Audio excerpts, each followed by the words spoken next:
हर सनातन हिंदू को self defence सीखना होगा। सबसे पहले तो अपने आप को, अपने परिवार को जब तक मजबूत नहीं करेंगे तब तक इसी प्रकार कटते रहेंगे, मरते रहेंगे, लुटते रहेंगे, कोई नहीं सुनने वाला।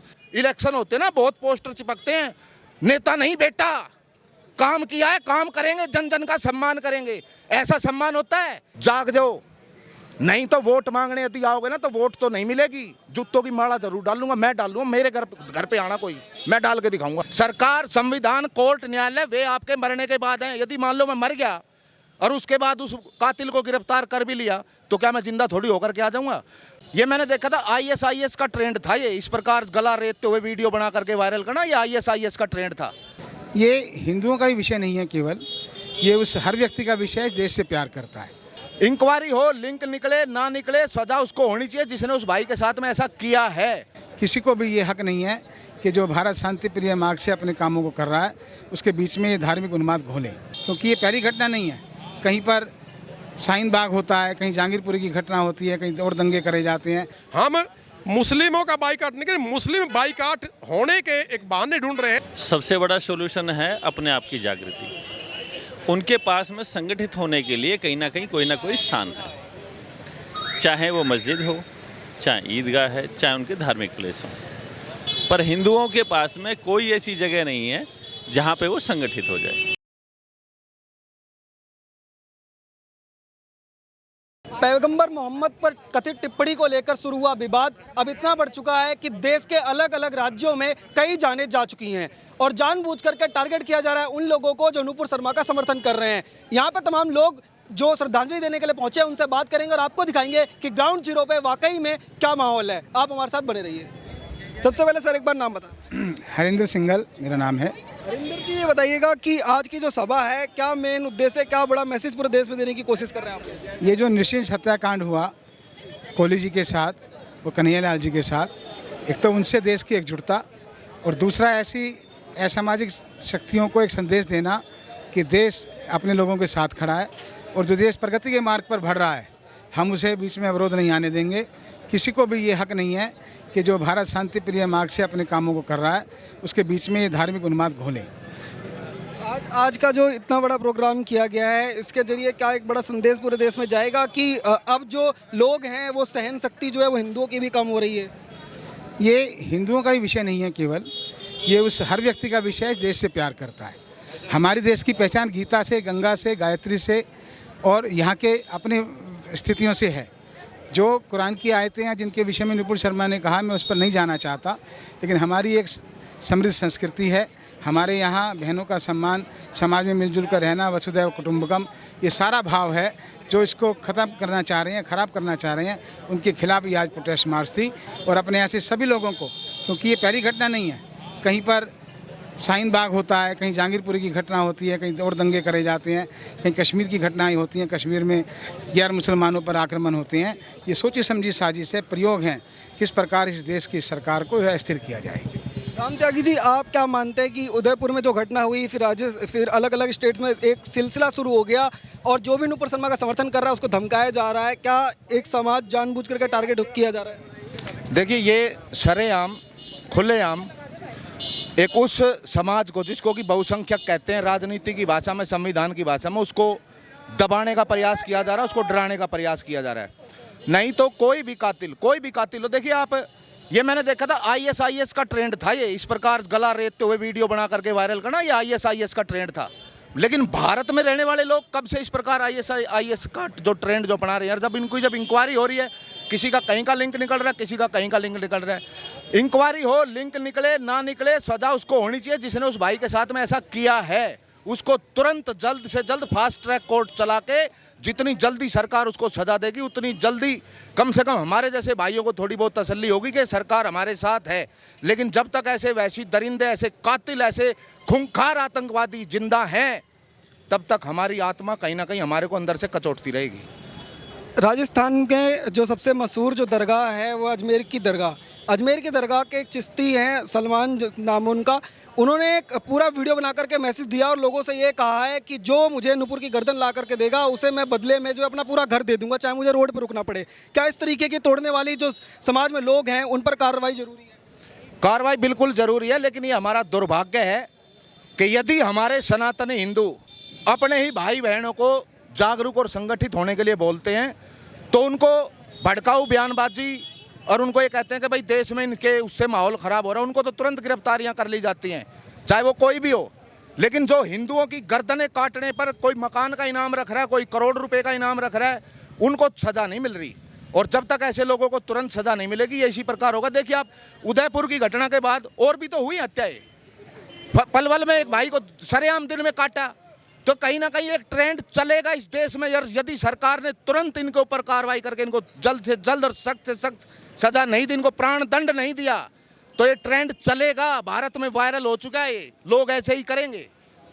त्यागी जी, एक चीज़ बताइएगा कि नाम जो है वो हर बार बदलते रहते हैं, चाहे उत्तर प्रदेश की घटनाएं हो, चाहे राजस्थान की हो और चाहे दिल्ली की हो, हर बार जो है नाम बदलता है लेकिन घटनाएं लगभग लगातार होती रहती हैं। तो क्या इलाज क्या है, कैसे ये चीज़ें जो है उनको रोका जा सकता है? इनको तभी रोक सकते हैं, एक तो हमारी हिंदुओं की सबसे बड़ी कमी ये है कि हमारे साथ जब कुछ भी गलत हो जाता है तो हम सबसे पहले देखते हैं सरकार की तरफ, हम सबसे पहले देखते हैं न्यायालय की तरफ। आज मान लो मैं यहाँ बाजार में खड़ा हूँ, मेरे ऊपर कोई बंदा अटैक करे तो इस देश का संविधान, इस देश का कॉन्स्टिट्यूशन मेरे को परमिशन देता है कि मैं आत्मरक्षा में सामने वाले को बेशक मैं खत्म कर दूं।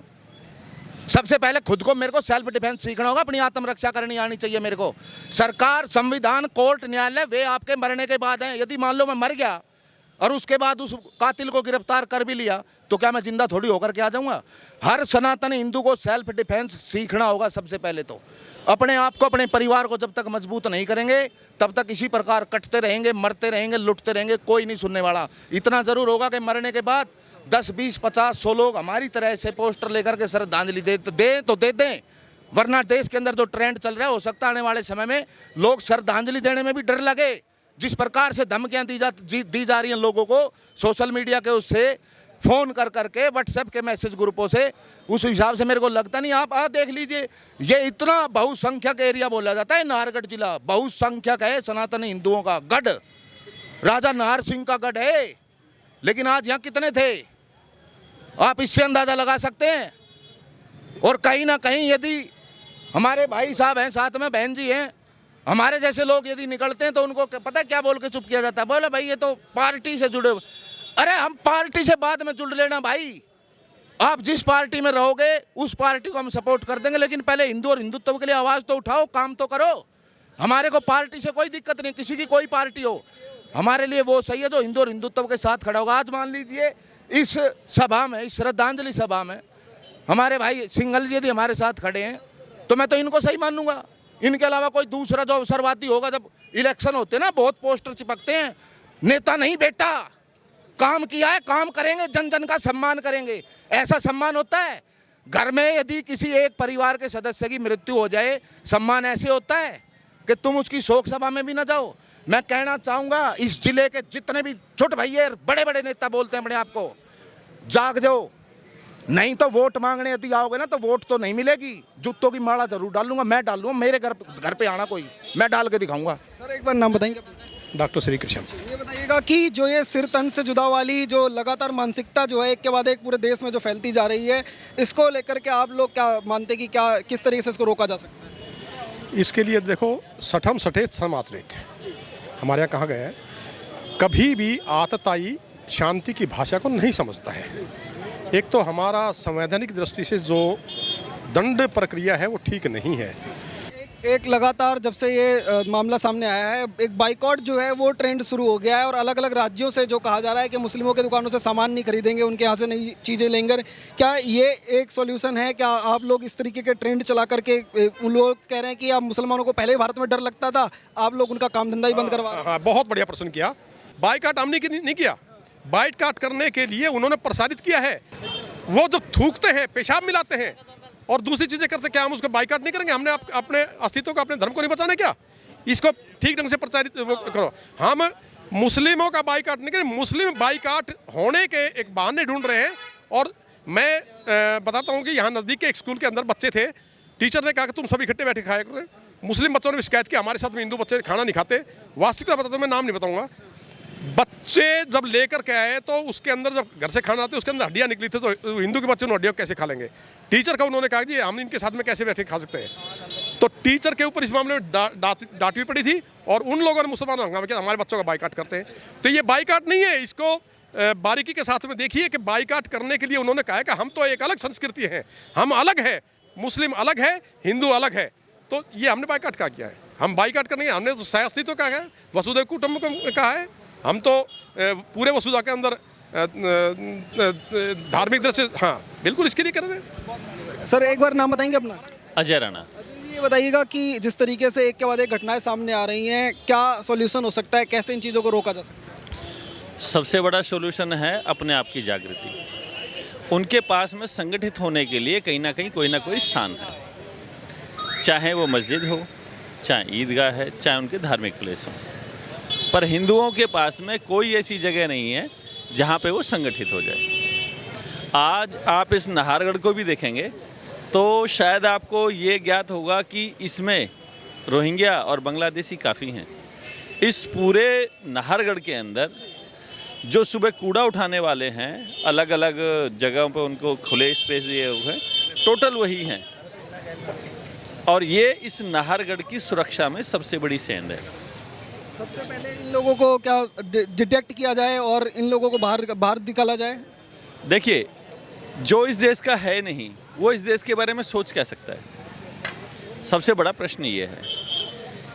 उसकी जब हम सुबह उठते हैं, अपनी मातृभूमि के चरण छूते हैं, सब करते हैं, उसकी सुरक्षा करने की, अपने परिवार की रक्षा करते हैं। पर इस नाहरगढ़ में आज की डेट में एक इतना बड़ा है, पहले यहाँ पे दूर दूर तक कोई आपको जो हम किन्नर बोलते हैं वो दिखाई नहीं देते थे। आज एक बहुत बड़ा, आप पूरी दिल्ली के अंदर देख लिया, हर रेड लाइट पे 5-6 किन्नर हर जगह खड़े मिल जाएंगे और सारे मुसलमान हैं ज़्यादातर। कहाँ से आए? जानबूझ के क्या ऐसा कुछ किया जाए? पूरा का पूरा ट्रेंड है। मेरा गांव 700 साल पहले चित्तौड़ से निकला था और आज भी मेरे गांव से एक भी किन्नर पैदा नहीं हुआ। आसपास के गांव में सर्वे करके देख लिए, किसी गांव में एक भी किन्नर पैदा नहीं हुआ। दिल्ली की राजधानी में इतने किन्नर कहाँ से आ गए? ये पूरा का पूरा सोचा समझा ट्रेंड है। ये पूरा सोचा समझा एक इस्टेब्लिश किया जाने वाला ट्रेंड है और पूरे मुसलमानों को बसाने का। और जब वो बसेंगे तो फिर वो कत्लेआम शुरू होगा। सबसे पहले इस पर रोक लगने की जरूरत है। ये सबसे पहले रोक लगने की चीज़। तो तमाम लोग हैं, इन लोगों से बात करने की कोशिश कर रहे थे। इन सभी लोगों का यही कहना है कि अगर जो जड़ है उस पर प्रहार नहीं होगा तो इस तरीके की घटनाएं लगातार होती रहेंगी और हिंदू समाज इसी तरह से कैंडल जलाता रहेगा। आप देखते रहिए वो न्यूज़ हिंदी। धन्यवाद। जय हिंद।